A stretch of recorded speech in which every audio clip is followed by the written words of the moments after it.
新市区的毛豆品质优良，得到国内外消费者喜爱。各种相关的创新产品，更是兼具美味甲健康。市长委特表示，这商品不管伫日本、韩国、新加坡、澳洲等地，拢相当的热销。日本啦、韩国啦、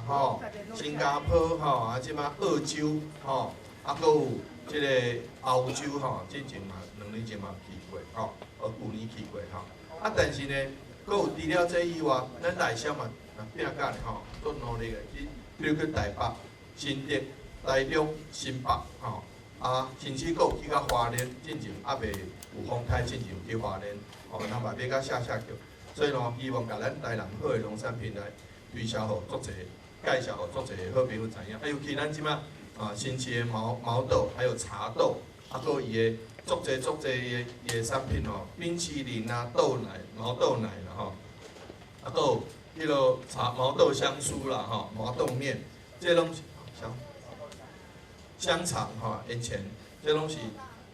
大福毛豆大福佫有谢谢。这拢是足侪好朋友介绍出去，大家拢一试成主顾新市区农会总干事李美华表示，毛豆节不只是庆典，更是推广在地农业教育甲健康饮食的重要平台。希望借由毛豆节，传染民众认识毛豆。青春17毛豆产业文化季将伫咧10月18日暗时，伫咧新市区三社宝济店广场热烈举行。今年是在10月18号的时候，礼拜六晚上，在我们新市的宝济店来进行我们的毛豆节。那现场会有我们在地的青农，他们会把我们在地除了毛豆以外的其他很多丰富的这个农特产品，也带到现场来做贩售。那当然，我们在左手边，我们新市农会开发的所有的毛豆商品，1年1度的最优惠时间，也会在现场及我们的这个超市，从今天开始一直到10月28号。10月20号都来做一个1年1度的特惠优惠。那在现场，我们除了这些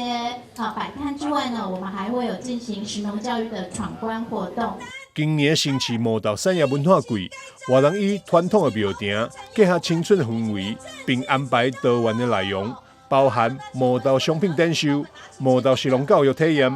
毛豆 DIY 活动、青农特色产品展售以及闯关游戏等，欢迎市民大众踊跃来参加。台南新闻张世伟采访报道。